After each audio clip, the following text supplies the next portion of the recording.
سڵاوتان لەبێت و ئەم کاتتان باش بینەرانی خۆشەویستی تەلەڤیزیۆنی کۆمەڵە لەگەڵ هاوڕانی هاوکارە ماتوینێتەوە خزمەتان بۆ پێشکەشکردنی گەشتیاڵەکانی ئەمڕۆ دووشەممە سەرەتا سەردێڕی چەندەوە یادکردنەوەی ئومید حەسەنی لە گۆڕستانی باش محەممەدی سنە دەست بە سەرکردنی هاوڵاتیەک لە شاری شنۆ هێرشی بەرینی تورکیا بۆ سەرچیای مەتینا لە هەرێمی کوردستان گواستنەوەی دینا قالیباف بۆ زیندانی ئەڤین بانکرانی 15 شارۆمەندی بەهایی بۆ دادگای ئینقلابی سفەهان و خۆپیشاندانی خەڵکی یونان و خوێندکارانی ئەمریکا دژ بە ئیسرائیل.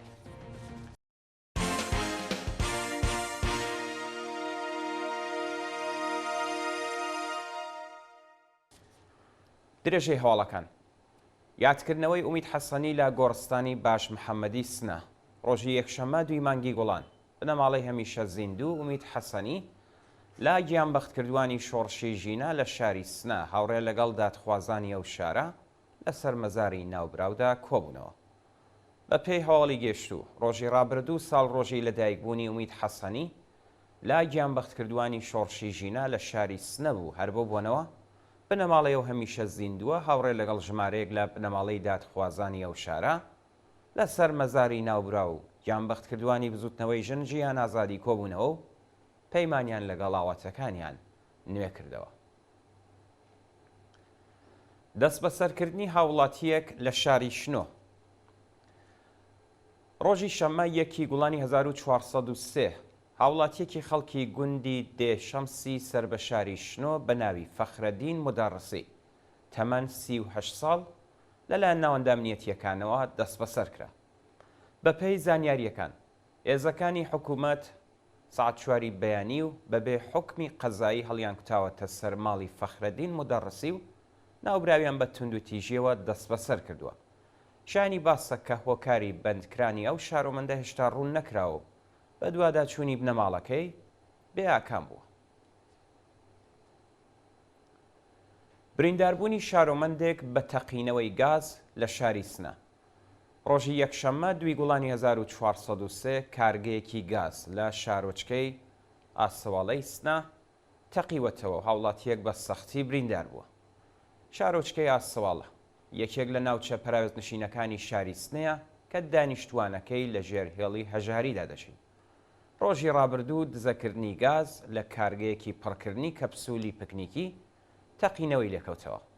لە ئەنجامی ئەو ڕووداوەدا هاوڵاتیەک بە سەختی بریندار و بۆ ناوەندە دەرمانیەکان گوازرایەوە.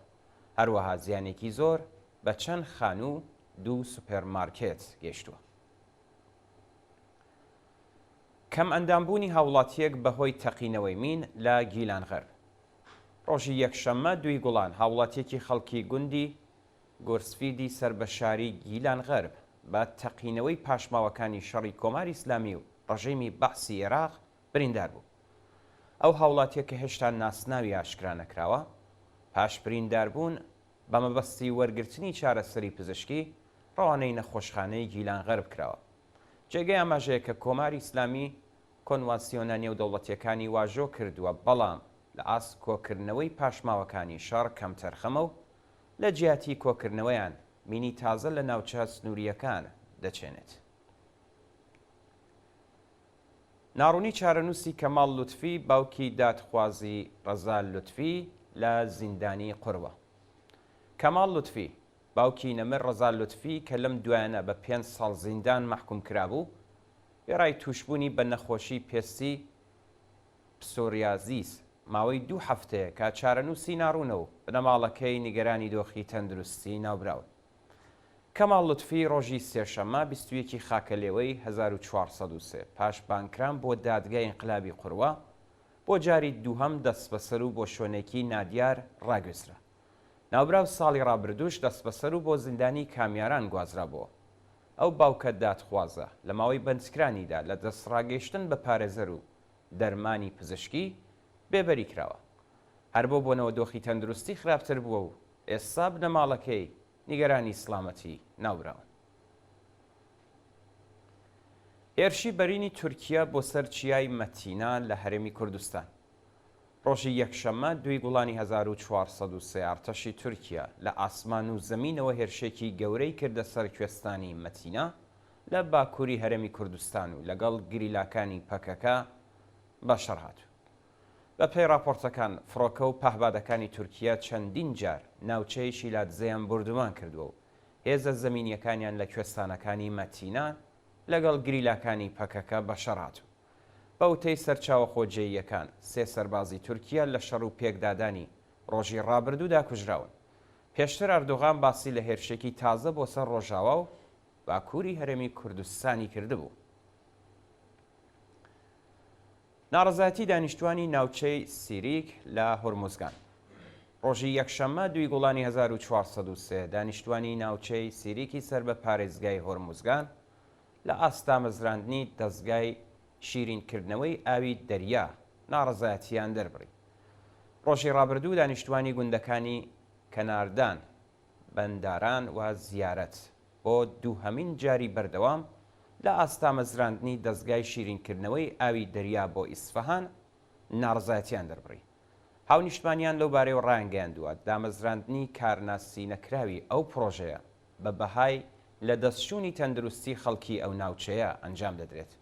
ڕژیمی ئیسلامی هیچ بیری لە پاشەڕۆی سەنعەتی و کارخانەیە نەکردووە. ئەگەر ئەو پرۆژەیە دەست بەکار بێت، ژیانی ماسیگیران و ژینگەی دانیشتوانی ناوچەی سیریک دەخاتە مەترسیەوە. گیان لە دەستان و برینداربوونی دوو کرێکار لە تاران. شەوی یەکشەممە 2 گوڵانی 1403 بەهۆی ڕووخانی دیواری بینایەکی کۆن لە شەقامی قەزوینی تاران، کرێکارە گیانی لە دەستدا و کرێکارێکی دیکەش بە سەختی بریندار بوو. بە پێی زانیاریەکان لە کاتی کەندنی زەوی لە شەقامی قەزوین، دیواری ساختمانێک بەسەر دوو کرێکاردا ڕووخاوە. لە ئەنجامی ڕووداوەدا کرێکارێکی تەمەن 25 ساڵ گیانی لە دەستداوە و کرێکارێکی تەمەن 50 ساڵ بە سەختی بریندار و ڕەوانەی نەخۆشخانەکراوە. گواستنەوەی دینا قالیباف بۆ زیندانی ئەڤین. دینا قالیباف خوێندکاری کارناسی زانیاری سیاسی لە زانکۆی بەهەشتی تاران ڕۆژی شەممە 1 گوڵان دەست بەسەر و پاش لێپرسینەوە بۆ زیندانی ئەڤین ڕاگوێزرا. نەرگز محەممەدی لە پەیوەندیەکی تەلەفۆنیدا ڕایگەیاند سەعاتێک لەمەبەر کچێکی دیکەی ئێرانیان بە ناوی دینا قالیباف بە جەستەیەکی بریندار و پڕ لە ئازاری جنسی بۆ بەندی ژنانی زیندانی ئەڤین گواستەوە. دینا قالیباف ڕۆژی 27 خاکەلێەوەی 1403 پاش لە قاودانی ئازاری جنسی مەئمورانی گەشتی ئەرشاد لە کاتی دەست بەسەرکرانی لە مترۆی سادقیا لەلایەن ئیدارەی ئیتلاعاتەوە دەست بەسەرکرا. خۆکوژی پەرستارێکی دیکە بەهۆی گوشاری پیشەیی و مەعیشەتی. لە درێژەی خۆکوژیە زنجیریەکانی کادری دەرمان پەرستارێکی بێهۆشی بەناوی بەهار کەرەم نژات لە ڕێگەی خۆکوژیەوە کۆتایی بە ژیانی هێنا.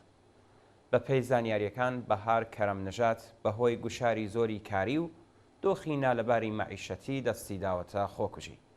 2 هەفتە لەمەوبەریش پەرستارێکی تەمەن 32 ساڵی خەڵکی کرماشان بەهۆی نوێنەکردنەوەی قەراردادەکەی لە ڕێگەی خۆکوژیەوە کۆتایی بە ژیانی هێنابوو. بە پێی ئاماری ناوەندەکانی مافی مرۆڤ لە ماوەی 5 ساڵی ڕابردوودا زیاتر لە 190 کەس لە ئێران دەستیان داوەتە خۆکوژی و 66% ژن بوو. بانکرانی 15 شارۆمەندی بەهایی بۆ دادگای ئینقلابی ئیسفەهان. ڕۆژی یەکشەممە 2 گوڵانی 1403 15 شارۆمەندی بەهایی لەلایەن دادگای ئینقلابی ئیسفەهانەوە بانکێشتران. بە پێی راپۆرتەکان ناسناوی و 15 شارۆمەندە بریتیە لە مۆژگان پۆرشەفی، نەسرین خادەمی، ئازیتا ڕێزوانیخا، شوعلە ئاشووری، مۆژدە بەهامین، بۆشرا متەهەر، سارا شەکیب، سەمیرا ئازادخۆش، نووشین همەت، شورەنگیز بەهامین، ساناس ڕاستە، مەریەم خۆرسەندی، فیروزە ڕاستی نژاد و فەرخۆندە ڕێزوان. ئەو 15 هاوڵاتیە بڕیارە ڕۆژی 12 گوڵان خۆیان بەو ناوەندە قەزاییە بناسێن. خۆپیشاندانی خەڵکی یونان و خوێندکارانی ئەمریکا دژ بە ئیسرائیل. ڕۆژی یەکشەممە 2 گوڵانی 1403 کۆمەڵێک لە ئانارشیستەکانی یونان و خوێندکارانی زانکۆی کۆلۆمبیای ئەمریکا دژ بە ژێنۆسایدی خەڵکی فلستین لەلایەن ئیسرائیلەوە خۆپیشاندانیان کرد. بە پێی راپۆرتەکان سەدان شارۆمەندی یونانی بە بەدەستەوەگرتنی پلاکارد و وتنەوەی دروشت جنایەتەکانی دەوڵەتی ڕاستگەرای ئیسرائیلیان لە غەزە بە توندی مەحکوم کرد و خوازیاری ڕاگررتنی دەستبەجێی شەڕ بوون. لەلایەکی دیکەوە خوێندکارانی زانکۆی کۆلۆمبیا لە ئەمریکا کە لە ڕۆژانی ڕابردوودا دژ بە دەرکردنی 15 خوێندکار مانیان گرتبوو لە نێو مەحوەتەی زانکۆ خێوەتیان هەڵداوە. ناڕازیان بە خۆپیشاندان خوازیاری گەڕانەوەی هاوڕێکانیان بۆ زانکۆ و کۆتایی هێنان بە جنایەتەکانی ئیسرائیل لە غەزە و کەرانەی باختری بوو. دوا هەواڵمان سەبارەتە بە ناڕزایەتی هەزاران کەسی دانیشتوانی دوورگەی قەناری. ڕۆژی یەکشەممە 2 مانگی گوڵان دەیان هەزار شارۆمەندی دانیشتووی دوورگەی قەناری لە ناڕزایەتی بە سیاسەتەکانی یەکێتی ئوروپا و جیهانی سەرمایه‌داری ڕۆژانە سەر شەقام و خۆپیشاندانیان کرد.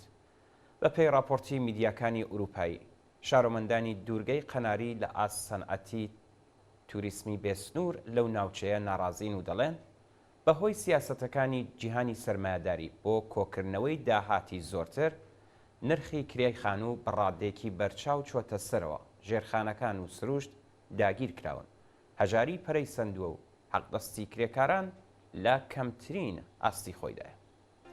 بەڵێ ئازیزان و خۆشەویستان، گەشتیوەڵەکانی ئەمڕۆتان پێشکەشکرا. فەرموون بۆ بینینی درێژەی بەنامەکانی تلڤیزیۆنی